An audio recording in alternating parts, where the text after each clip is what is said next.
Dan il-programm huwa mwassal lilkom minn Revlon.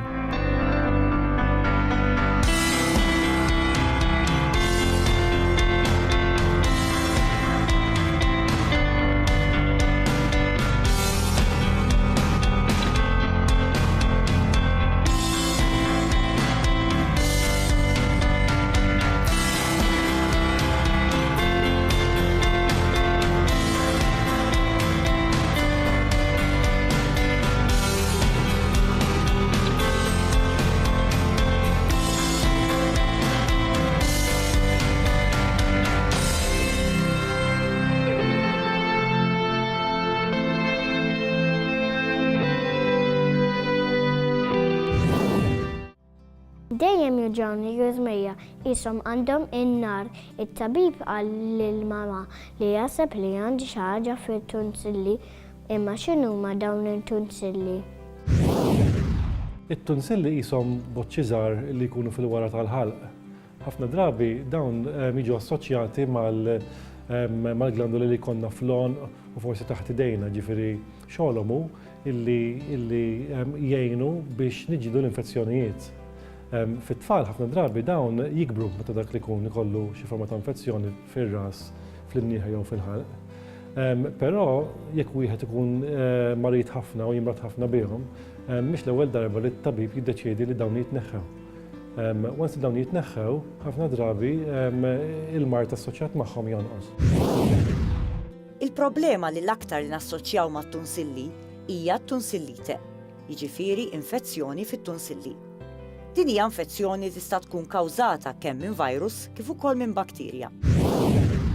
It-tonsillita fil-fatt tittieħed din ħafna drabi tkun ikkawżata mill-viruses, però jista' jkun iktar rar li tkun ikkawżata wkoll minn xi batteri. Il-prekawzjonijiet huma l-istess prekawzjonijiet tas-soltu, ġifieri ħasil tal-idejn, dak li jkun meta ħajatas jattiħalqu jekk immissu mnifsejna u ħalqna naħslu jdejna immedjatament, ovvjament l-iġene tas-soltu. Is-sintomi tat-tunsilliti huma varji, uġigħ fil-griżem, deni, uġigħ ta' ras, uġigħ fl-istonku. Ġenituri li jkollhom l-itfal tagħhom morda b'din l-infezzjoni, x'inhu l-aħjar li għandhom jagħmlu kemm biex itaffu s-sintomi kif ukoll biex jikkuraw l-infezzjoni.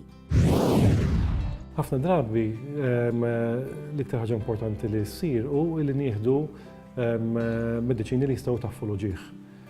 Dan jista' jkun forma ta' xi sirip bħal paracetamol jew inkella ibuprofen. Ma tantx inħobbu nużaw mustardini li jkun fihom painkiller li nużaw fil-kbar. It-tfal ovvjament jistgħu jibilgħuhom ħażin daw u nafu li mhumiex daqshekk effettivi f'ċerti etajiet. Affarijiet li nistgħu nagħmlu li nagħtu l-kies issa ħafna drabi il-ġenituri jaħsbu bil-kontra, illi jekk ħadd ġara kiesħa jista' jkun illi dak li jkun ħajmur għall-ar.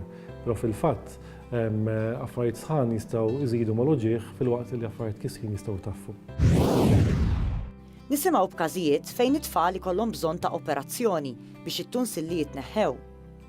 Meta tittieħed din id-deċiżjoni li hemm bżonn li ssir din l-operazzjoni? Din id-deċiżjoni ġeneralment tittieħed minn speċjalist tal-ENT. Però ħafna drabi naraw kemm il-darba it-tifel jew tifla jkunu mardu b'din il-kondizzjoni, kemm ikunu ħażin biha, u jekk pereżempju jonħru ħafna bil-lejl, ma jkunux jistgħu joqgħdu komdi, ikun hemm ċerti ċirkostanzi meta t-tfal ma jikbrux sew, jekk taqgħod kollox u tara li it-tfal leħqu ċerta età ġeneralment qabżu 3 snin u tibqgħu jimirdu waħda f'waħda u jkollhom il-komplikazzjonijiet tagħhom, ħafna drabi it-tabib tat-tfal jew tabib tal-familja jirreferi għand it-tabib tal-ENT u dan jiddeċiedi jekk hux ħajjagħmel operation jew le. Tikka aktar dwar saħħtek. Qatt mhu tard li wieħed jipprova jaqta' il-vizzju tat-tipjib. Studju li sar miċ-Ċentru Nazzjonali għar-Riċerka kontra l-Kanċer fl-Istati Uniti juri li anke meta persuna tieqaf tpejjeb wara li tagħlaq is-60, xorta waħda tkun qed tagħmel ġid lil saħħitha. Fil-każ ta' persuni anzjani, dawk li jibqgħu jpejpu b'mod regolari iżidu r-riskju ta' imwiet ħafna aktar minn dawk li jew qatt ma kienu jpejpu jew inkella jkunu waqfu mit-tipjib. Barra minn hekk ma nixbaw qatt infakru riski kbar li ġormjaw it-tipjib, fosthom riskju għoli ta' mars tal-qalb, mart fil-pulmun, kif ukoll tipi differenti ta' kanċer.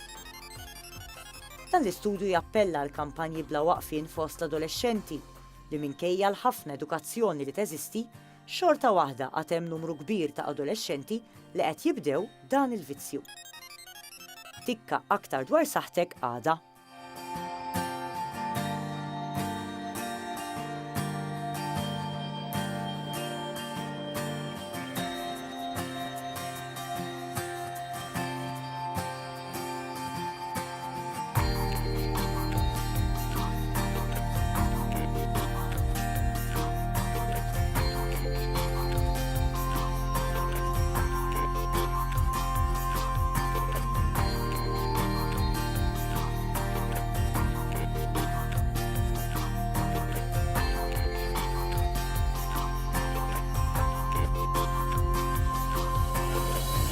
Dan il-programm ġie mwassal lilkom minn Revlon.